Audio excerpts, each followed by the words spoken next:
Bonjour à tous et à toutes, bienvenue à ce webinaire je suis Clotilde Champetier, je travaille à l'association Auré et donc j'aurai le plaisir d'animer ce webinaire qui est organisé par Refashion, l'équipe de Refashion qui est en force aujourd'hui avec Elena Boulevard, pardon, Clotilde Monzo et Sophie Cornu.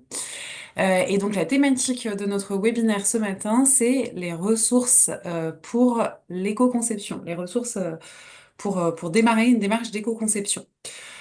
On a un ordre du jour qui est assez dense, donc je vais très rapidement passer la parole à Elena qui va vous rappeler en quelques minutes ce qu'est Refashion, qui est Refashion. Puis on va entendre Anthony Boule de la coopérative MU nous partager un certain nombre voilà, qu'est-ce que c'est qu'une démarche d'éco-conception, quelles sont les différentes étapes pour cette démarche. Et donc, au passage, Anthony, tu nous parleras des différentes ressources dont on a besoin, des ressources plutôt d'ordre technique. Ensuite, je donnerai la parole à Aude Bouguin de l'ADEME pour nous parler des ressources aussi techniques mais financières. ADEME oblige. Puis, Elena, tu vas nous parler de certaines actualités Refashion, donc notamment les experts incorporation de matières recyclées, les écomodulations. Et après tout ça, on va vous donner la parole on va vous inviter à poser vos questions et réponses dans le chat tout au long du webinaire et on y répondra dans un dernier temps de questions-réponses. Donc, je précise dès à présent que je vous invite vraiment à utiliser l'onglet questions-réponses et non pas l'onglet chat pour vos questions et réponses aux intervenants, intervenantes. Et puis voilà, Elena, je te laisse la parole sans plus tarder. Super. Merci Clotilde. Alors, petit rappel pour ceux qui ne connaissent pas encore eFashion. Donc, qu'est-ce que eFashion? Nous sommes l'éco-organisme pour la filière TLC, c'est-à-dire textile d'habillement, linge de maison et chaussures. Nous avons été créés en 2008 en réponse à la loi REP. Donc, c'est la loi de responsabilité élargie du producteur, qu'on connaît aussi sous le nom de pollueur-payeur. Nous sommes une entreprise, donc une SAS à but non lucratif agréée par les pouvoirs publics. Nous avons une trentaine d'associés répartis selon le poids et la filière. Et enfin, il faut savoir que nous sommes 100% financés par les marques, les distributeurs, les fabricants à l'aide d'éco-contributions. Plus concrètement, la mission de Refashion, donc ça va être prendre en charge la prévention et la gestion de la fin de vie des produits mis sur le marché, uniquement pour ce qui se passe en France. Ensuite, nous avons des actions assez complémentaires liées à la prévention, la réparation, le réemploi, la collecte, le tri, la réutilisation et enfin le recyclage pour fermer la boucle. Notre écosystème est assez complexe. Nous avons évidemment les metteurs en marché d'abord avec lesquels nous échangeons régulièrement puisque nous percevons des éco-contributions de leur part et nous encourageons l'éco-conception à travers les éco-modulations dont nous allons parler plus tard dans ce webinaire. Nous sommes agréés par les pouvoirs publics, donc évidemment, nous avons également des échanges avec eux, notamment pour notre cahier des charges. Nous facilitons la construction de solutions pour les acteurs de l'écosystème, donc notamment les réparateurs, avec, si vous connaissez, le bonus réparation, pour inciter justement les citoyens à la réparation de leurs produits. Nous travaillons en direct également avec les citoyens à l'aide de campagnes publicitaires pour encourager la collecte et la réparation. Nous avons ensuite plusieurs acteurs de l'économie sociale et solidaire que nous soutenons, ainsi que les détenteurs de points d'apport volontaires. Les opérateurs de tri également. Nous travaillons avec les collectivités locales en finançant également les opérations de campagne. Et enfin, les porteurs de projets, puisque nous valorisons la R&D et nous finançons différents projets, notamment avec nos appels d'offres, nos appels à projets, etc. Et Clotilde, je te rends la parole pour présenter nos intervenants du jour. Merci beaucoup. Donc, je vais commencer tout de suite avec, j'ai présenté rapidement, mais donc je vais commencer tout de suite avec toi, Anthony. Donc, tu es cofondateur de la coopérative MU. Je vais te laisser peut-être reprendre la main sur le PowerPoint. Et donc, en même temps, je te pose la question, Anthony, l'éco-conception, qu'est-ce que c'est? Concrètement, comment est-ce que ça se passe quand une organisation décide de se lancer dans une démarche? Et voilà, je l'ai annoncé tout de suite, l'idée c'est quand même de voir un peu quelles sont les ressources qui vont être mobilisées tout au long d'une démarche d'éco-conception. Et je pense que ta présentation va permettre de répondre à ça. Je te laisse la parole, Anthony. Merci beaucoup Clotilde et merci beaucoup Harry Fashion pour l'invitation. Alors oui, Clotilde, avant de se poser la question du comment et des ressources associées à la mise en œuvre de la démarche, on peut peut-être prendre un petit temps ensemble pour simplement revoir les éléments de définition. Alors, je vais essayer de passer à la suite. Voilà. Donc nous, on aime bien commencer par rappeler, avant de définir l'éco-conception, que tout produit est source d'impact. Hein, le produit qui n'a pas d'impact, c'est le produit qui n'existe pas. Le sujet de l'éco-conception, c'est pas de faire des produits sans impact, c'est de faire des produits qui ont un impact qui est cohérent avec les ressources dont on dispose et puis ce que nos écosystèmes peuvent absorber comme pollution. Une fois qu'on a dit ça, lorsqu'on cherche à faire de l'éco-conception, on a plusieurs dimensions à prendre en compte. La première, c'est la prise en compte des exigences techniques et économiques. Un produit qui est techniquement pas faisable ou qui est économiquement pas viable, il verra pas le jour, donc c'est même pas la peine de parler d'environnement. Ensuite, on va prendre en compte l'humain. L'humain au sens à la fois client, si un produit reste comme invendu parce qu'il ne plaît pas, alors l'intérêt environnemental est bien sûr à questionner, mais humain aussi et surtout au sens utilisateur. Si un produit est censé être éco-conçu mais qui va décevoir son utilisateur bien avant la durée de vie qu'on avait escomptée, alors encore une fois, l'intérêt environnemental à questionner. Ces deux premières dimensions, elles sont assez standards et mises en œuvre dans tous les projets de conception et de développement de produits, hein. Il n'y a rien de nouveau là-dedans. En éco-conception, on va simplement rajouter une troisième dimension qui est la prise en compte de l'environnement. Donc je vous propose cette définition qui dit que l'éco-conception est une approche méthodique qui prend en considération les aspects environnementaux lors du processus de conception et de développement.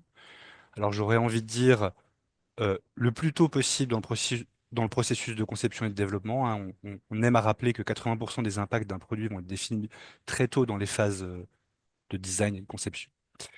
Donc, dans le but de réduire les impacts environnementaux, j'insiste sur les, parce que l'éco-conception, c'est une démarche qui est multicritère. On prend en compte bien sûr les émissions de gaz à effet de serre et l'impact sur le changement climatique, mais aussi tout ce qui va passer en termes de consommation de ressources, en termes de pollution dans l'eau, dans l'air, etc.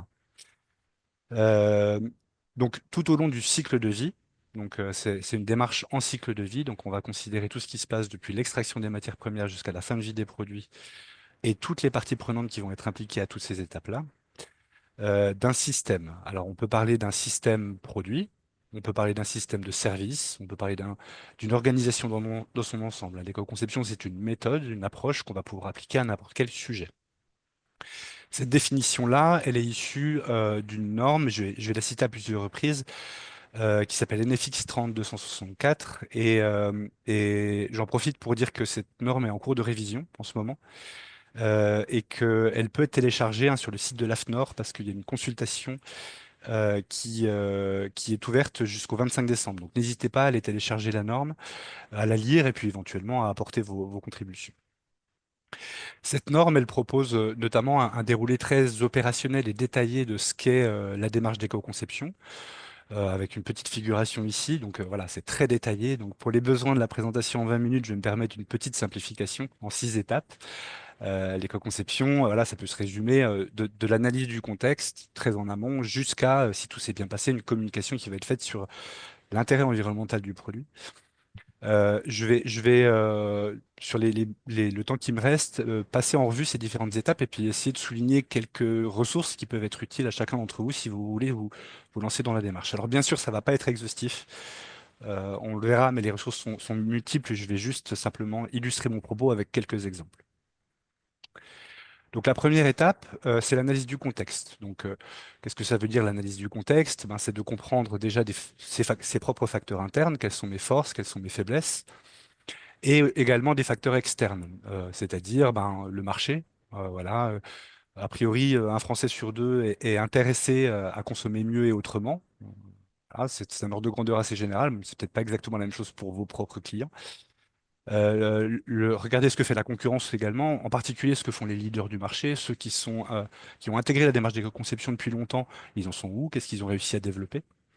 Regardez aussi le cadre réglementaire et normatif, hein, qui est foisonnant, à la fois en France avec la loi AGEC, la loi Climat Résilience, mais aussi en Europe avec la publication récente du règlement ESPR, hein, qui va intégrer des critères d'éco-conception obligatoires progressivement pour tous les produits textiles et chaussures aussi. Et puis regardez quels sont les enjeux du secteur. Alors, voilà, important d'apprécier, de se documenter sur quels sont les gros enjeux associés à la filière textile notamment. Et pour ça, deux ressources utiles. Alors déjà l'ADEME propose sur son site internet une multitude de ressources intéressantes. Et puis, je ne peux pas ne pas citer la plateforme EcoDesign de Refashion, qui est aussi très riche en ressources documentaires multiples, voilà, pour s'informer, par exemple, sur le sujet des microplastiques, qui peut être un sujet de la filière. Alors, les enjeux, ils sont importants a priori, hein, et là, je vais citer l'ADEME en disant que la filière textile, ça peut être jusqu'à 26% des émissions de gaz à effet de serre mondiales, hein, d'ici 2050, si les tendances se poursuivent. Pourquoi on analyse le contexte? Pour chercher à définir une stratégie d'éco-conception. Et quand on parle de stratégie, ben, on va parler d'objectifs. Euh, Très utile de définir des objectifs très en amont d'une démarche. Pourquoi? Parce que si on ne fait pas ça, eh ben, dès lors qu'il y aura un arbitrage dans le processus, et il y en aura tout au long du développement produit, il va falloir faire des arbitrages. Eh ben, si on n'a pas d'objectif défini en amont, eh bien, ce sera au détriment de la réduction d'impact que les arbitrages seront faits. Donc, important de se poser des objectifs, et il y a une multitude de moyens de se définir les objectifs. Par exemple, j'en cite deux, mais il y en a bien d'autres. Par exemple, se dire qu'on va chercher à obtenir l'écolabel, voilà, ça peut être une manière de s'objectiver. Ou alors, s'inscrire dans une trajectoire de réduction, si possible validée par la science ou au regard des limites planétaires, par exemple, ce qui est proposé par les SBTI pour les émissions de gaz à effet de serre. Alors, de l'objectif qu'on va se définir, va découler un niveau d'ambition sur notre projet. On aime à dire que plus on va être en capacité de remettre en question son produit, ou plus on va être en capacité de remettre en question le besoin auquel notre produit répond, plus on va pouvoir atteindre un niveau d'éco-efficacité élevé. Et ça peut aller jusqu'à la remise en question du modèle économique de l'entreprise. L'ambition, c'est aussi un niveau de déploiement, hein. Va falloir se poser la question, est-ce que l'éco-conception, je souhaite l'appliquer à un projet pilote pour tester des choses, expérimenter, ou est-ce que je veux l'appliquer à un projet de gamme, ou alors est-ce que je veux l'appliquer à mon catalogue dans son entièreté? Et de fait, ben, l'éco-efficacité que je vais pouvoir atteindre sur une première année de mise en œuvre va pas être la même si je cherche à tout couvrir ou si je m'intéresse à un projet pilote en particulier. Une ressource utile à cette étape d'analyse du contexte, et je cite encore une fois la norme NFX 3264, en annexe, vous allez pouvoir trouver une grille d'analyse de la maturité. Hein, ça permet de se positionner en tant qu'entreprise, voilà où j'en suis d'un point de vue stratégique, d'un point de vue de mes équipes, d'un point de vue des compétences, par rapport à la démarche d'éco-conception. Est-ce que je me considère plutôt débutant, initié, confirmé ou expert? L'étape d'après, ça va être la formation des équipes. Alors j'aime à dire, moi, aux deux sens du terme, c'est-à-dire constituer une équipe, projet. Voilà, l'éco-conception, c'est une démarche de projet, c'est une démarche qui doit être transversale. On va devoir mettre autour de la même table la R&D, les achats, la qualité, la production, le marketing, pour que le projet puisse bah, atteindre son niveau d'ambition. J'insiste un peu sur le sujet des équipes marketing, hein. Si on veut intervenir en amont, ben, il va falloir impliquer la direction et le marketing au début des projets, hein, si on veut avoir une démarche ambitieuse. Donc former les équipes à la fois au sens constituer une équipe projet, mais aussi bien sûr faire monter en compétences les collaborateurs, au minimum l'équipe projet et si possible l'ensemble des collaborateurs de l'entreprise. Donc encore une fois, là, les ressources, je vous invite à aller vous rapprocher de l'ADEME qui propose des choses et puis peut-être aussi du pôle éco-conception qui propose une multitude de ressources en formation. Et je vais citer deux exemples. La fresque de l'éco-conception, qui est un outil qui a été développé par Ginkgo 21 et EVA et pour lequel on est animateur et qui permet en une demi-journée de sensibiliser ses collaborateurs de manière pertinente à ce qu'est l'éco-conception.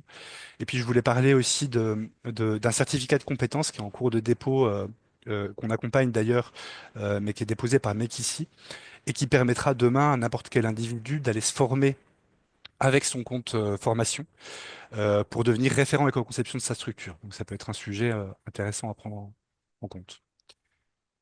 L'étape d'après, c'est l'évaluation du produit. Donc du produit, bien sûr, j'entends système de référence, hein, que ce soit un produit, un service ou une organisation.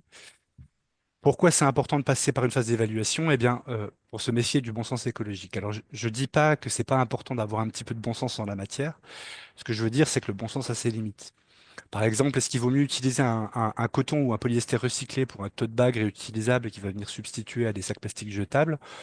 Bah, on peut penser que le coton, bah, c'est une fibre naturelle, qu'on va éviter la problématique des microplastiques, donc ça peut être une bonne solution. Bah oui, mais voilà, le coton, pour sa culture, ça consomme beaucoup d'eau. Et donc, il va falloir utiliser beaucoup, longtemps, son tote bag en coton euh, pour compenser la consommation d'eau à la production, hein. On parle de jusqu'à 1000 usages pour pouvoir compenser, pour pouvoir être pertinent sur ce critère de consommation d'eau. Donc voilà, c'est jamais les choses ne sont jamais vraiment simples. Et donc, c'est important de pouvoir s'outiller à cette étape pour à la fois identifier les enjeux et les priorités, et puis tenter d'objectiver sa prise de décision. Il y a une multitude d'outils pour soutenir une démarche d'éco-conception. Certains sont plutôt orientés évaluation, d'autres plutôt conception, certains sont quantitatifs, d'autres qualitatifs, certains sont généralistes, d'autres sont spécifiques au secteur. Donc pas vraiment d'outils clés en main, donc il va falloir faire une sélection. Je vous donne deux exemples des deux côtés du champ. Il y a des outils très qualitatifs, très simplifiés, mais spécifiques au secteur du textile. Par exemple, je vais citer le Pôle Éco-Conception qui propose une fiche repère dédiée à la filière textile. Donc c'est des outils certes généralistes, donc pas forcément adaptés à vos enjeux spécifiques, mais qui voilà, vont vous donner des points de repère utiles pour vous lancer dans la démarche avec un niveau de maturité plutôt faible ou en ayant assez peu de ressources. De l'autre côté, l'alternative, c'est la réalisation d'analyses de cycle de vie. J'imagine que vous en avez déjà entendu parler, qui peut être soit très très simplifiée. Il y a Ecobalise qui propose de faire une évaluation des impacts de son produit en quelques clics, ou inversement très détaillée en essayant de suivre le cadre normatif ISO 14040-44 et le cadre européen PEF, et voilà, qui vont permettre de quantifier les impacts de son produit ou de son système sur l'environnement. Si on veut comprendre les impacts environnementaux de notre système, c'est pour à la fois être en capacité de se concentrer sur l'essentiel, inutile de perdre du temps et de perdre des ressources financières peut-être sur ce qui va représenter l'épaisseur du trait en termes d'impact, mais aussi ça va permettre de stimuler sa créativité. En phase de conception, on va partir des enjeux environnementaux prioritaires pour réfléchir à de nouvelles manières de concevoir son produit ou de répondre aux besoins de ses utilisateurs. Donc ça va potentiellement être un levier d'innovation. Donc à cette étape-là, tous les outils traditionnels de la créativité peuvent être utilisés pour trouver des idées innovantes selon son niveau d'ambition qui aura été défini en amont. On peut bien sûr s'appuyer sur des ressources, encore une fois, à cette étape. Alors là, je vais citer encore une fois l'ADEME, avec notamment l'outil Premier Pas Éco-Conception Textile qui va être présenté plus en détail par Aude tout à l'heure, et qui voilà, va vous donner des pistes sur lesquelles partir pour trouver des idées adaptées à votre produit.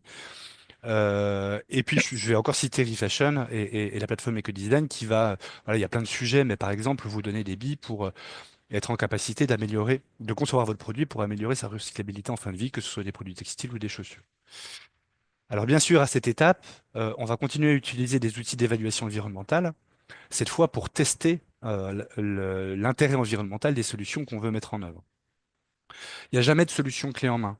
Une solution peut toujours être pertinente d'un point de vue environnemental, mais systématiquement à certaines conditions que ces différents outils vont vous permettre de déterminer. Une fois identifiées les pistes d'éco-conception les plus pertinentes, on peut construire un plan d'action cohérent avec les objectifs qu'on s'est définis en amont. On peut retenir des actions court terme qui, associées ensemble, formeront un concept cohérent pour notre produit éco-conçu, mais aussi des actions long terme qui sont peut-être pas envisageables rapidement parce qu'elles nécessitent peut-être des tests, des expérimentations, mais qui peuvent alimenter les concepts futurs. Important donc de considérer chaque action à la fois au regard de son intérêt environnemental, de sa faisabilité technique et économique. Et je vais citer une autre source là, qui vient du diagnostic éco-conception, qui est un programme qui est mis en œuvre par BPI France avec le soutien de l'ADEME et qui propose une grille d'analyse des actions en intégrant à la fois sa faisabilité technique, sa faisabilité économique, son intérêt environnemental, mais aussi une dimension temporelle. Est-ce que je peux mettre ça en place à court terme ou à moyen terme ou à long terme? L'étape d'après, c'est une phase de développement assez traditionnelle dans tout projet de conception de développement produit, de la conception préliminaire jusqu'à l'industrialisation. Important à cette étape-là qu'il y ait un référent éco-conception, qui est quelqu'un qui porte la démarche d'éco-conception, qui soit très intégré, de ne pas cloisonner cette phase de développement, parce que c'est à cette étape qu'on va arbitrer beaucoup de décisions, des choix de conception ou des choix industriels, et puis qu'on va pouvoir valider les progrès réalisés en maquettant, en faisant du prototype fonctionnel, une pré-série. Et on a déjà vu des projets où voilà, un choix industriel, un choix d'outillage industriel pouvait complètement réduire l'ambition environnementale qu'on s'était donnée initialement.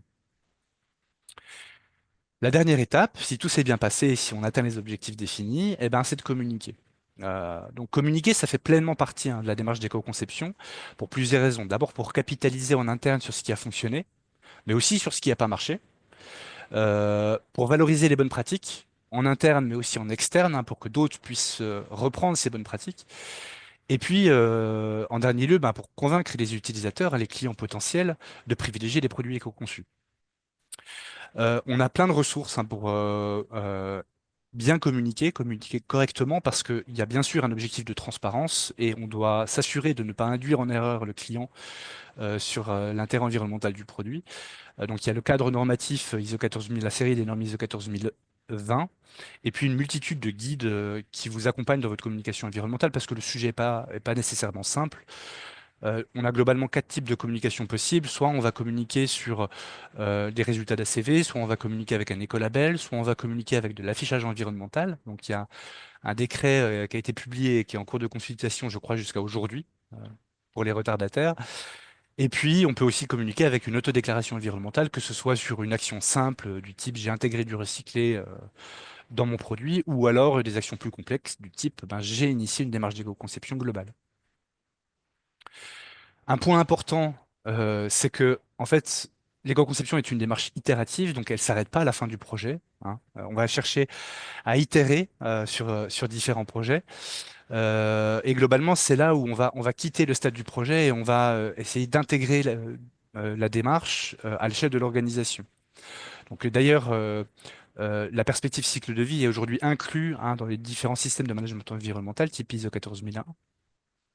Et là, on a une ressource utile, c'est le programme AFAC Éco-Conception, hein, qui est proposé par la FNOR, qui va justement permettre de piloter cette démarche de déploiement de l'éco-conception à l'échelle de son organisation, jusqu'à éventuellement faire une ACV globale de son organisation. Et on a aussi une norme ISO 14072 qui va permettre de cadrer cette pratique-là. Donc l'éco-conception est bien une démarche d'éco-conception continue. Donc voilà, en synthèse, sur la question des ressources techniques, donc encore une fois, hein, c'est uniquement des illustrations, hein. En 20 minutes, on ne peut pas vous présenter un panorama exhaustif. Mais il y a une multitude de ressources disponibles à toutes les étapes. Il y a pas vraiment d'outil clé en main qui apportera toutes les réponses à chaque stade d'avancement. Certains sont généralistes, d'autres vont être spécifiques au secteur textile, certains vont être orientés plutôt stratégie, d'autres management environnemental ou communication. Certaines ressources vont pouvoir être mises en œuvre en autonomie, d'autres vont nécessiter le support d'un bureau d'études.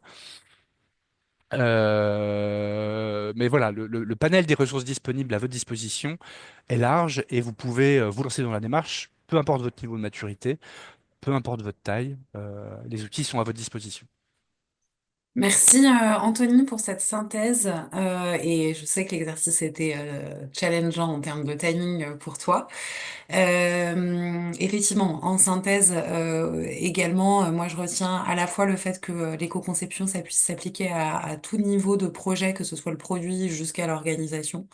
Je rappelle juste multi-critères, multi-impact sur l'ensemble du cycle de vie, ça c'est les définitions de l'ADEME, et également le côté itératif. Voilà. Chez Refashion, on dit, enfin, avec Refashion, on dit aussi très souvent que l'éco-conception, c'est une démarche de compromis. Donc, tu nous as présenté un certain nombre de ressources techniques. Il y a aussi des ressources humaines et financières qui sont nécessaires pour le déploiement d'une démarche d'éco-conception. Est-ce que tu peux nous en dire un petit mot? Alors oui, bien sûr, bah, tout ça, ça va nécessiter un peu de ressources en interne, des ressources humaines d'abord. Alors il y a différents niveaux, hein. Il y a déjà l'équipe projet. Premier niveau. Ça va impliquer en amont bah, la direction et le marketing. Ça va impliquer bien sûr la RSE. Si vous avez une direction RSE, bah, à toutes les étapes. Ça va impliquer le design et le développement, bien sûr. Un peu cœur, hein, ces compétences-là. La production et éventuellement bah, les équipes communication. Il y a une deuxième strate qui va plutôt être associée aux directions support, hein, les RH pour former des collaborateurs, la R&D et l'innovation pour alimenter en fait le pipe des idées et des solutions, les achats, hein, si on veut choisir des matières premières de qualité, et puis la qualité si on a envie que son produit dure un peu longtemps. Et puis on va avoir dans les ressources humaines aussi des ressources externes. C'est intéressant de consulter les parties prenantes en amont pour se définir une stratégie. C'est intéressant de consulter les clients et les distributeurs pour à l'étape du brief. C'est intéressant d'impliquer ses fournisseurs pour aussi les embarquer et que les fournisseurs progressent avec vous. Et puis éventuellement des prescripteurs. Alors globalement, un petit point de repère, une entreprise taille ETI, entreprise de taille intermédiaire, qui va sur une année à la fois lancer un projet pilote, donc lancer un premier produit éco-conçu, va vouloir former l'ensemble de ses collaborateurs au sujet et va chercher à s'outiller pour déployer la démarche en interne, ça, on aime à dire que ça représente à peu près un équivalent temps plein. Alors, c'est pas une seule personne, hein, c'est plein de personnes, mais voilà, Mm. le dimensionnement, c'est à peu près un équivalent temps plein. Donc, c'est significatif quand même, donc il faut l'intégrer.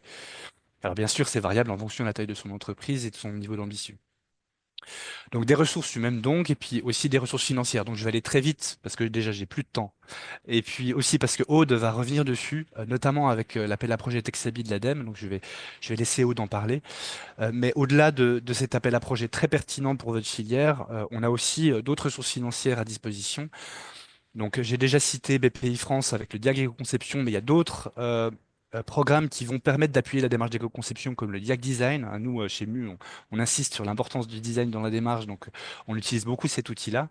Et puis éventuellement aussi Axe d'innovation qui permet de financer plutôt les itérations au moment de la conception, donc le prototypage, les tests, les maquettages, etc. On va aussi pouvoir solliciter son OPCO, hein, pour la formation, pour former ses collaborateurs. Ça peut être une source de financement. Ou pour les entreprises qui sont déjà familières avec ça, du crédit d'impôt innovation ou du crédit d'impôt recherche, parce que l'éco-conception peut être éligible, notamment si vous faites appel à un bureau d'études qui est agréé. Et puis au niveau de l'ADEME, au-delà de Textabi, mais on dira peut-être un mot, vous pouvez aussi avoir un soutien à l'investissement en éco-conception. Et puis, si alors vous êtes une entreprise assez mature et assez avancée sur le sujet et que vous voulez intégrer ça à l'échelle de votre organisation, il y a un appel à manifestation d'intérêt intéressant en ce moment qui s'appelle Torga, Mm. justement pour intégrer l'éco-conception à cette échelle-là. Donc, des financements possibles, voilà, selon votre objectif, selon votre taille, selon votre niveau de maturité, hein, encore une fois, il y a des choses accessibles pour tout le monde. Merci beaucoup, Anthony, pour ces éclairages. Aude, je vais te laisser prendre la main sur la présentation. Et voilà, l'ADEME a fait un guide premier pas. Est-ce que tu peux commencer par nous présenter ce guide, s'il te plaît?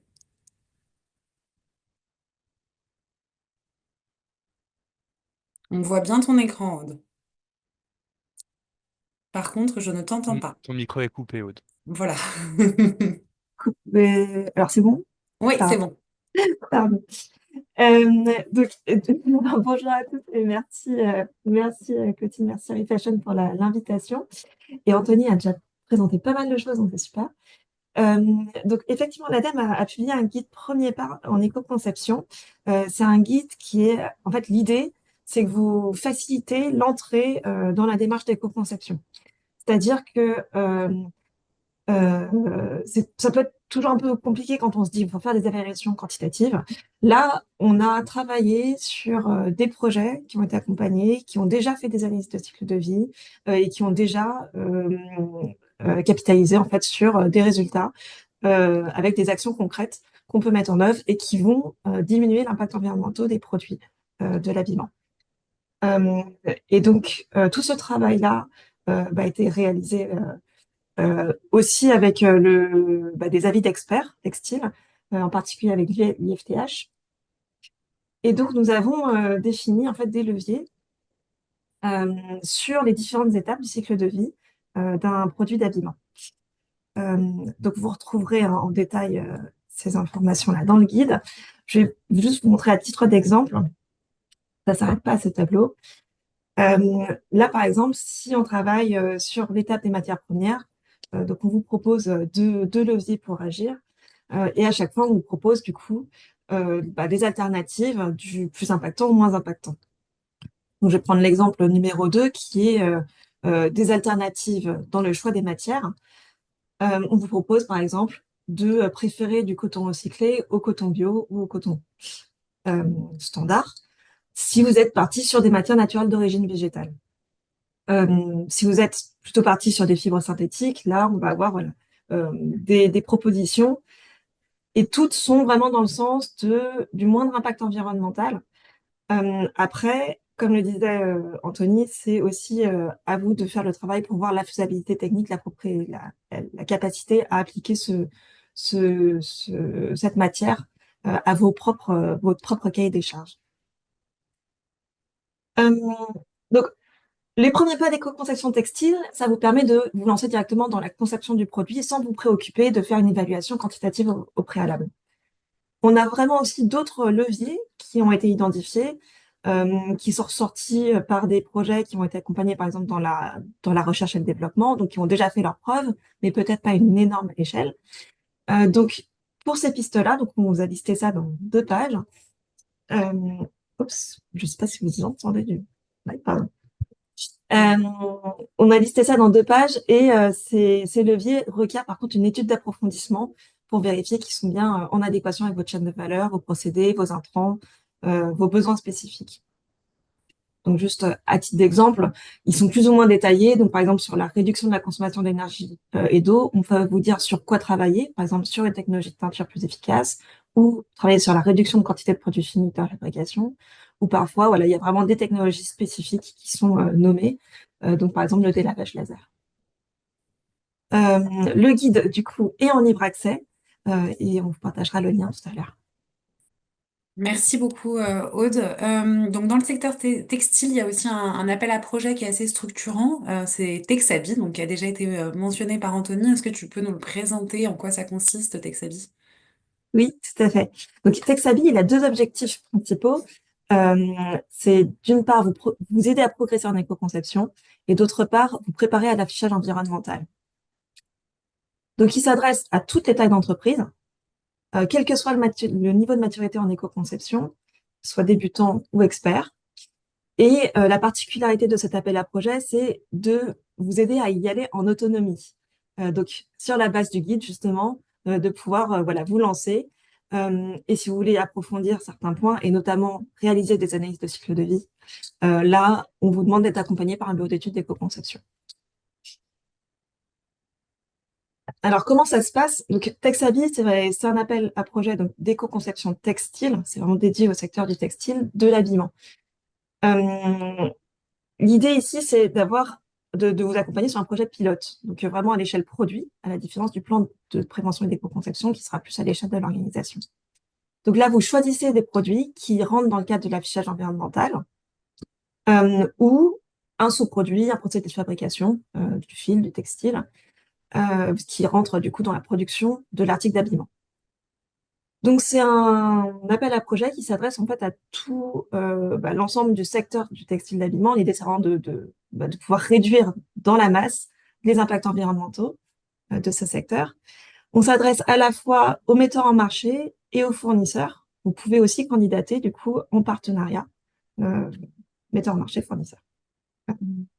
Du coup, je vais reprendre peut-être la démarche qu'a présentée Anthony tout à l'heure pour vous préciser quel est le contenu attendu des projets. Alors, je vais volontairement commencer par l'étape évaluer. En fait, on va avoir 3 lots obligatoires, quel que soit le type de projet que vous allez soumettre à, euh, à l'appel à projet Texabi. On va avoir une étape d'évaluation de produit. Ensuite, tout ce qui est amélioration continue sur la conception et le déploiement du produit pour diminuer les impacts environnementaux. Et la partie communication environnementale. Donc, pour faire le lien avec les objectifs, on a toujours ces 2 objectifs de vous approprier la démarche d'éco-conception en réduisant les impacts environnementaux des produits. Donc, c'est l'évaluation et ce qu'on appelle à l'ADEME l'amélioration environnementale.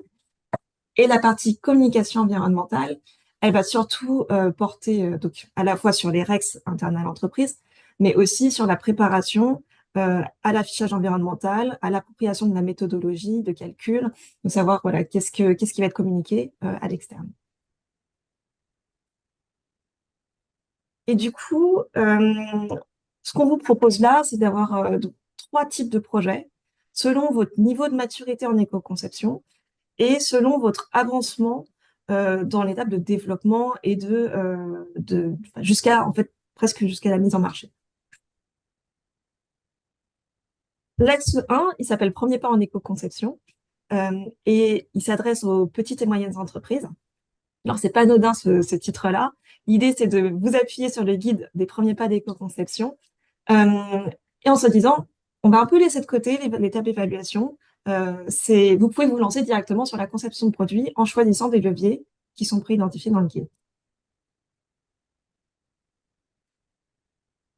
Si vous voulez aller plus loin, ça ne vous empêche pas quand même de faire une évaluation qualitative, de compléter avec des points pour vérifier dans cette démarche d'amélioration continue. Sur l'axe 2, là, l'idée, c'est d'aller beaucoup plus dans le détail, de préciser, en fait, justement, sur les points qui ne seront pas facilement visibles, d'aller faire un calcul d'empreinte environnementale plus spécifique à votre chaîne de valeur, à votre façon de faire, et d'identifier aussi des leviers personnalisés qui peuvent aller au-delà de ce qui est présenté dans les guides. Alors, peut-être pour prendre un exemple pour que ça soit plus concret, dans l'axe 1, vous vous appuyez sur le guide d'éco-conception premier pas, vous repérez un axe de travail sur passer en monomatière ou supprimer un procédé. La question, ça sera de savoir quelles sont les implications concrètes de ces étapes sur les étapes précédentes ou suivantes, ou sur la façon d'interagir avec vos partenaires, vos sous-traitants, donc tout l'ensemble de la chaîne de valeur. Et on va vous accompagner pour pouvoir préparer ces modifications, comprendre ce qu'il faut faire comme modification et les chiffrer. Et donc, à la fin, vous avez un plan d'action avec des actions et des échéances, justement. Qu'est-ce qui peut être mis en place rapidement ou à plus long terme. Donc ça, c'est à la fin de l'axe 1, c'était un exemple. À la fin de l'axe 2, c'est pareil. Vous allez avoir exploré plus en détail. Donc, par exemple, si j'ai des matières très spécifiques qui sont pas mentionnées dans le guide, qui sont pas forcément calculables dans l'outil d'affichage environnemental, parce que ce sont des matières très innovantes, l'axe 2 va vous permettre d'approfondir, du coup, ces leviers-là. Et l'idée, c'est de pouvoir vous accompagner, justement, jusqu'à la fin pour préparer, pour concrétiser, en fait, votre plan d'action, valider le caractère éco-conçu des produits. Donc, à la fin des axes 1 et 2, dans votre plan d'action, vous avez un produit éco-conçu, mais qui reste encore théorique. Et en fait, à la fin de l'axe 3, l'idée, c'est d'avoir un produit éco-conçu réel qui a fait l'objet de tests, de prototypage, pour que vous soyez prêt, en fait, à déployer votre démarche d'éco-conception et puis prêt à mettre en marché, en fait, votre produit. Il y a une petite flèche là qui passe de l'axe 1 à l'axe 2. Donc, en fait, l'idée, c'est d'avoir 3 axes de travail selon votre niveau de maturité. Vous pouvez aussi passer directement de l'axe 1 à l'axe 3 si certains de vos leviers qui ont été identifiés, en fait, ne demandent pas d'aller plus loin dans l'évaluation. C'est possible. Ou alors, si vous voulez approfondir, vous pouvez passer d'un axe 1 à un axe 2, puis ensuite faire un axe 3. Alors, j'ai volontairement laissé de côté les étapes analyse de contexte et former les équipes. Elles ne font pas partie des lots obligatoires, mais vous pouvez les retrouver quand même. Ça peut faire partie des co-éligibles. Donc, pourquoi? En fait, avant de déposer votre demande d'aide, c'est important d'avoir déjà mobilisé votre équipe, c'est-à-dire identifier les personnes en interne qui vont travailler sur le projet, parce que c'est ça qui va faire que le projet va marcher. D'avoir bien identifié du coup les différents métiers, d'avoir déjà sélectionné les produits sur lesquels vous allez travailler. Est-ce que ça va être un t-shirt, sans t-shirt, différentes catégories de vêtements. Et justement, avec les guides, l'idée, c'est que vous soyez vraiment assez autonome déjà, justement, pour pouvoir mieux chiffrer aussi le besoin d'avoir un accompagnement externe. Donc, regardez les guides pour sélectionner les leviers qui vous paraissent adaptés déjà dans un premier temps à votre chaîne de valeur, à vos spécificités. Ça vous permet de mieux cadrer votre projet, de vous fixer des objectifs clairs, des objectifs d'ambition. Et c'est ça qui va faire les clés de réussite en fait de votre projet d'éco-conception. Et bien sûr, donc, avant de déposer votre demande d'aide, si vous avez besoin d'être accompagné par un bureau d'études en ACV ou en éco-conception, là, on vous demande donc d'aller chercher le contenu de la prestation pour avoir un chiffrage précis. En fin de projet, à quoi vous pouvez vous attendre? Du coup, donc vous êtes préparé à l'affichage environnemental, donc vous avez calculé pour chacun de vos produits ce coût environnemental. Vous avez vérifié que le produit final a des impacts environnementaux réduits par rapport à la version de base, de référence de votre gamme. À la fin d'un axe 1 ou d'un axe 2, vous avez réalisé votre feuille de route d'éco-conception. Vous avez fait un chiffrage économique des leviers d'éco-conception retenus. Et puis à la fin d'un axe 3, vous avez des tests qui sont validés, donc vous êtes prêt à déployer votre produit euh, et voilà, à le faire produire en série. Alors, pour donner un peu plus d'exemples d'un projet dans les différents axes, donc là, vous avez des exemples de coûts éligibles. Donc, par exemple, dans l'axe 1, vous pouvez quand même voilà, faire de la sensibilisation à vos équipes. Ça fait partie des coûts éligibles. Donc, la phase de l'éco-conception mentionnée par Anthony. Avoir aussi un vernis sur le contexte normatif et réglementaire. Euh, Après, vous travaillez sur la conception et le déploiement de produits. Donc, vous sélectionnez dans le guide, par exemple, comment je vais faire pour supprimer des procédés qui sont non indispensables. Je vais réfléchir à réduire la largeur de gamme et voir quels impacts ça peut avoir sur mon modèle d'affaires. Et vous êtes accompagné sur le calcul du coût environnemental. Dans l'axe 2, ce qu'on vous demande par contre en amont du dépôt de dossier, c'est vraiment d'avoir fixé clairement vos objectifs d'ambition et vos trajectoires de réduction d'impact sur les produits sur lesquels vous travaillez. À partir de là, parmi les coûts éligibles, vous avez des formations de l'équipe, la réalisation de la CV par un expert, donc par un cabinet expert en ACV ou en éco-conception. Vous pouvez travailler avec le cabinet ou en interne, par exemple, à l'économie de la fonctionnalité et de la coopération. Travailler au modèle de vente, aux différents procédés d'adaptation, faire réaliser une étude de perception des consommateurs. Et puis en fin de projet, vous avez du coup le coût environnemental de votre produit et puis les résultats de la CV qui sont une bonne base aussi pour communiquer, soit avec votre partenaire, soit à l'externe. Parmi les coûts éligibles de l'axe 3, vous avez par exemple la possibilité de faire réaliser une étude de marché, déployer des formations au sein de l'ensemble de vos équipes. Pareil, les ACV, donc en complément dans la suite de ce qui est fait en axe 1 et en axe 2. Vous pouvez chercher des fournisseurs, le temps passé pour chercher des fournisseurs, faire réaliser des prototypes, des tests d'échantillons, et puis pareil, le coût environnemental. Alors maintenant, la question du financement. Donc le financement, il va dépendre de la taille de votre entreprise. Petite entreprise, c'est 80% de taux d'aide. En moyenne entreprise, 70% et grande entreprise, 60%. L'axe 1 des premiers pas en éco-conception, donc il est ouvert uniquement aux petites et moyennes entreprises et l'aide est de maximum à 5 000 euros. Pour les diagnostics et la mise en œuvre des leviers d'éco-conception, là, on va parler d'assiette. C'est-à-dire que vous avez votre budget de projet et sur ce budget-là, l'assiette maximale est de 50 000 euros auquel on va appliquer les différents taux d'aide. Donc 50 000 pour le diagnostic et 100 000 pour la mise en œuvre. Donc sont éligibles à la fois les dépenses internes de l'entreprise, notamment pour tout ce qui est collecte de données, mais également voilà, le travail de conception, de développement, et aussi les prestations d'accompagnement, que ce soit par un bureau d'études, d'éco-conception d'analyse de cycle de vie, ou par un bureau d'études métier pour la partie plus de mise en œuvre. Au niveau du calendrier, je vais accélérer un petit peu. Donc, il nous reste 4 relèves pour les axes 2 et 3, la prochaine étant le 27 janvier à 15 h. Et pour les axes 1 de premier pas, vous pouvez déposer vos projets au fil de l'eau. Et là, vous avez des durées indicatives qui vous permettent de savoir voilà, si vous pouvez déposer, si vous avez le temps de déposer plusieurs fois. La fin de l'appel à projet étant au 30 juin 2025. Donc, vous retrouvez toutes les informations sur la page de l'appel à projet. Je vais la remettre dans le chat tout de suite. Avec une FAQ et puis des replays des webinaires. Et si vous voulez, n'hésitez pas à contacter du coup notre adresse mail appelaprojet.texabi@adem.fr. Merci beaucoup, Aude, pour toutes ces précisions. Elena, je vais donc te laisser partager ton écran à ton tour.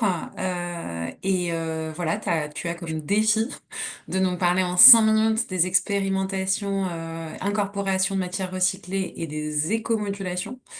Je prends pas plus de temps pour te laisser la parole. C'est à toi. Super. Alors, j'essaye d'avancer directement au bon slide. Ah, Hop. Bon, bah, navré, je vous fais tout.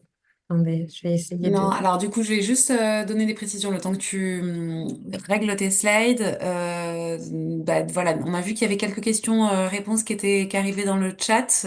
N'hésitez pas à continuer. Il est possible, bon, vous avez vu que c'était quand même un webinaire qui était assez dense, puisqu'on a 3 interventions de durée différente, mais quand même. C'est possible qu'on déborde de quelques minutes. Si c'est le cas, on va vous mettre dans le chat le... Enfin, si c'est le cas, pardon. Donc, si c'est le cas et que vous avez besoin de nous quitter à 10h30, on va vous mettre dans le chat un questionnaire de satisfaction au webinaire. C'est vraiment très important pour la poursuite de ces webinaires. Donc, je vous invite à prendre 2 minutes pour y répondre avant de nous laisser. Et il sera mis dans le chat à 10h25. Donc, comme ça, il est annoncé et on peut continuer le webinaire de quelques minutes. Donc, Elena, c'est à toi. Comment Tout à Refashion fait. accompagne l'éco-conception? Exactement. Donc, chez Fashion, on veut évidemment vous accompagner sur l'éco-conception et l'encourager. Donc, on a plusieurs outils pour cela. D'abord, on a les expérimentations incorporation matière recyclée. Donc, qu'est-ce que c'est? C'est des expérimentations. Donc, on a différents exemples de projets qui sont éligibles. Par exemple, si vous souhaitez travailler sur la création d'un filament, fil, étoffe, etc., ou non tissé, créer une semelle, une matière dessus d'un composant pour la chaussure, puisque c'est ouvert évidemment à la fois pour les textiles et pour la chaussure.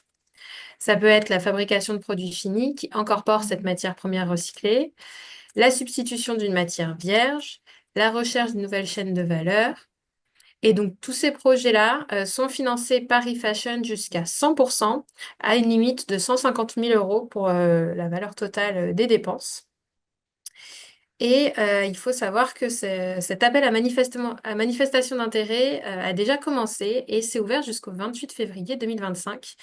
Donc voilà, vous avez encore un peu de temps. Si c'est un sujet qui vous intéresse, si vous souhaitez déjà le creuser en interne dans votre entreprise, mais que vous avez besoin de financement, n'hésitez pas donc à candidater. Vous aurez le petit lien ici, candidater. Vous pourrez cliquer directement. Vous avez le lien vers notre page qui explique toutes les informations liées à cette expérimentation. Et vous avez également le replay du webinaire qui explique les différents projets qui peuvent être éligibles et qui vous donne un peu plus d'informations. Et ensuite, nous avons un deuxième outil pour ceux qui ne le connaissent pas encore, c'est ce qu'on appelle les écomodulations. Donc, le but des écomodulations, c'est vraiment de valoriser vos efforts en éco-conception à travers différentes éco-modulations. Donc, le terme vient du fait qu'on module l'éco-contribution qui sera payée. Donc, on a 4 critères qui seront présents en 2025. La durabilité, donc ça va être une prime, ça va être donc une incitation financière positive si vous respectez les différents tests qui sont dans ce besoin d'écomodulation. Vous avez également la possibilité d'avoir une écomodulation de prime pour les labels. Donc, il y a un certain nombre de labels qui entrent dans ce scope. Vous avez également une écomodulation sur les incorporations de matières recyclées. Donc, ça fait le lien justement avec ces expérimentations dont le but est notamment de favoriser l'accès à cette écomodulation.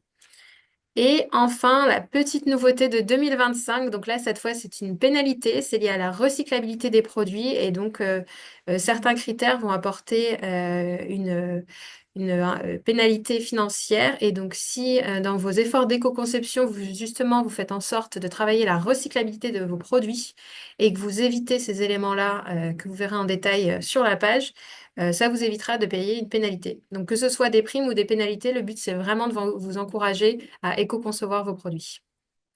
Et vous avez ici le QR code si vous voulez avoir plus d'informations sur ces fameuses éco-modulations. Donc, tout est bien expliqué et on va vous remettre aussi le lien vers la page dans le chat. Je passe directement au questionnaire de satisfaction, mais si on a un peu de temps à la fin, je vous reparlerai de la plateforme EcoDesign. Mais je te laisse la main pour les questions, Oui. Mathilde. Merci beaucoup, Elena. Donc effectivement, le questionnaire de satisfaction va vous être remis dans le chat et donc ça nous laisse la possibilité de poursuivre avec des questions-réponses. Donc que je vais prendre. Déjà, une question sur Texabi. Donc pour toi, Aude, dans le cas où nous ne vendons pas au grand public mais aux professionnels, est-ce que Texabi est ouvert à nous? Alors, en fait, ça va dépendre de beaucoup de choses. D'une part, est-ce que vos produits sont quand même dans le cadre de l'affichage environnemental? C'est surtout ça, en fait, la question. Euh, ensuite, voilà, s'ils ne sont pas dans le cadre de l'affichage environnemental et que je considère du coup que ne sont pas des sous-produits euh, de vêtements, dans ce cas-là, on a d'autres aides à l'éco-conception. C'est juste que ça va sortir de Texabi et ce sont les mêmes modalités financières. Simplement, il n'y a pas cette contrainte d'aller sur l'affichage environnemental puisque bon, c'est pas adapté à votre produit. Merci. Toujours sur Texabi, est-ce que l'appel à projet est ouvert aux traders, au bureau de sourcing? Bureau de sourcing de... non, j'ai pas vu tout l'ensemble de la question. Je Et sais c'est pas si vraiment vous ça pouvez la question. préciser peut-être. Oui, d'accord. Euh, sourcing matière. Bon, en fait, globalement, on vise quand même plutôt des entreprises, soit plutôt metteuses en marché, soit fournisseurs, producteurs, pour pouvoir aussi voir tout ce qui se fait en production textile en France, parce qu'il y a déjà beaucoup de solutions, mais qui sont pas forcément connues, et pouvoir mettre les acteurs ensemble. Euh, L'idée, quand vous faites uniquement du sourcing et de la mise en relation en faisant de l'achat-vente à l'étranger, en fait, finalement, vous n'avez pas beaucoup de leviers pour faire de l'éco-conception. Donc, c'est ça qui va être plus questionné. D'accord, merci. Alors, du coup, il y a un certain nombre de questions qui ont été répondues, mais je pense que ça peut éventuellement être intéressant quand même d'y répondre à voix haute. Donc, Anthony, il y avait des questions sur l'évaluation produit pour la chaussure en cuir. J'ai vu que tu y avais répondu à la personne en direct. Est-ce que tu peux en dire un mot? Oui, alors à ma connaissance, il n'y a pas un outil dédié à la chaussure en cuir très spécifiquement. Après, tous les outils d'évaluation type ACV généralistes vont pouvoir traiter le cas de la chaussure en cuir. Si vous souhaitez faire une première estimation en autonomie, vous pouvez bien sûr vous référer à l'outil bilan produit de l'ADEME qui est gratuit et qui permet des ACV simplifiés, de réaliser des ACV simplifiés gratuitement. Et après, dans le cas de la chaussure en particulier, il y a des règles au niveau européen qui sont cadrées, puisqu'il y a un PEFCR pour le technique, donc une règle de calcul en ACV qui a été définie pour les produits d'habillement et les produits de chaussure. Donc voilà, ça Et donne déjà petit une aperçu de ce petite. qui est disponible. Merci beaucoup. Pareil, Aude, il y avait une question pour toi pour l'axe 2. Je vois une dernière relève au 27 janvier. Est-ce que tu peux repréciser le calendrier et la façon dont ça Oui, fonctionne? je suis passée très vite. Du coup, la prochaine relève pour l'axe 2 et pour l'axe 3 est au 27 janvier à 15 heures. Ensuite, nous avons encore trois autres relèves. Donc, il y a le 31 mars, le 26 mai, et puis la clôture de l'appel à projet, par contre, se fait le 30 juin. Après, il n'y a plus de date. Merci beaucoup. Donc, Pardon, attends, Clotilde, j'ai juste rajouté, effectivement. Par contre, n'attendez pas la dernière relève pour candidater, notamment avec la sortie du décret sur l'affichage environnemental. Je pense que les prochaines relèves vont avoir beaucoup plus de candidatures. Et donc, en fait, on a un budget qui est prévu sur Texabi, mais voilà, qui va être pioché dedans au fur et à mesure. merci beaucoup. Et donc, il y a plusieurs personnes qui posent la question de où est-ce qu'on peut avoir accès au guide Premier pas éco-conception. Donc, on va vous renvoyer tous les liens vers les ressources, hein. Suite au webinaire, il va y avoir Ouais. un mail qui va vous être envoyé avec les slides et les différents liens. Donc, je vois aussi le lien vers bilan produit de l'ADEME. Je peux m'en Voilà. occuper. On vous envoie, et puis vous allez avoir aussi les contacts, comme Aude le disait, le contact de Texabi et enfin de l'adresse générique Texabi. Et puis Anthony, je crois que tu étais d'accord pour qu'on te donne qu'on donne ton contact également. Sachant Tout que à voilà, fait. enfin, Avec on plaisir. n'a pas du tout représenté la coopérative MUB. C'est peut-être intéressant que tu le précises. Qu'est-ce que c'est en fait la coopérative MUB? On est Euh, parti bien en tête sur notre oui, présentation, oui, mais oui, oui, parce qu'on était pris par le temps. voilà. Mais oui, Coopératimus, c'est une agence d'éco-conception, une agence de conseil en éco-conception que j'ai cofondée il y a 15 ans maintenant. Et l'idée de MU, c'est d'associer deux compétences, l'évaluation environnementale d'une part, donc on a la moitié de l'équipe, on est une petite vingtaine, on a la moitié de l'équipe qui réalise des études, des diagnostics environnementaux, notamment en utilisant l'analyse de cycle de vie, et l'autre moitié de l'équipe qui sont des designers, des experts matériaux, enfin des gens qui sont plutôt dans le faire. Donc l'idée, c'est d'associer à la fois la compétence de l'évaluation à la compétence du design industriel pour développer des produits. Euh, alors, je reprends. Alors, il y a une question sur des solutions techniques pour les articles qui utilisent de la mousse très spécifique. Je ne sais pas si l'un de vous peut répondre. Alors moi, je vais pas pouvoir répondre en détail. Je sais qu'il existe beaucoup de solutions de mousse qui peuvent avoir une application habillement et qui sont produites soit à partir de matières recyclées, soit à partir de matières biosourcées. Donc oui, il existe plein de choses. Nous, on mène une veille matériaux, bien sûr, parce que qu'on accompagne un projet, tôt ou tard, il va falloir se poser la question de la matière. Mais bon, à chaque fois, faire attention, encore une fois, aux solutions clés en main. C'est-à-dire que c'est pas parce qu'une mousse est biosourcée ou qu'une mousse est Mm. recyclée que c'est effectivement une solution pertinente pour son propre produit. Donc attention à bien comprendre les enjeux du produit, que ce soit les enjeux environnementaux ou les enjeux techniques, Mm. pour trouver la solution appropriée. Oui, tout à fait. Pas de solution miracle, pas de baguette magique en matière d'éco-conception. Donc là, où est basée la coopérative MU? Vous êtes à Paris, hein? Oui, on est à Paris, on a un bureau en Bretagne et un bureau à Grenoble également. Ah, ok. Merci beaucoup. Alors, il y a une question qui est intéressante, enfin, toutes les questions sont intéressantes, mais qu'on n'a pas du tout abordée. Est-ce qu'il existe des ressources qui sont aussi bien détaillées pour trouver les bons partenaires et les bons fournisseurs? Alors, juste précision, je dis que c'est intéressant parce que, effectivement, les démarches d'éco-conception nécessitent toujours de revoir sa façon de fonctionner avec l'ensemble de sa chaîne de valeur. Et donc, voilà. Est-ce que, Anthony ou Aude, vous avez des infos sur ça, sur les partenaires et les fournisseurs? Euh, Alors, nous, sur ce qui est éco-conception, en tout cas, le centre de ressources, c'est plutôt le pôle éco-conception qui publie beaucoup de choses. Nous, on travaille, bah, justement, Anthony l'a mentionné, sur la partie formation. Euh, on est en train de faire un benchmark. Donc, probablement qu'on aura une publication sur ce qui existe comme formation en éco-conception. Maintenant, c'est plus sur le secteur du textile. Je pense qu'il vaut mieux peut-être vous adresser au centre technique. Euh, et peut-être que Refashion a, enfin, je ne sais pas, en fait, c'est toujours, maintenant la question de la RGPD est un peu compliquée à gérer, souvent. Alors, il y a une question pour l'appel à projet, Texabil était précisé ACV simplifié et coût environnemental PEF. Qu'est-ce qu'il en est de l'affichage environnemental français et des ACV non simplifiés? Alors, euh, euh, c'est- du coup, alors, je vais juste reprendre la question. Le, le coût environnemental, c'est l'affichage environnemental français. Ce qui est appelé par coût environnemental, c'est vraiment l'affichage environnemental français.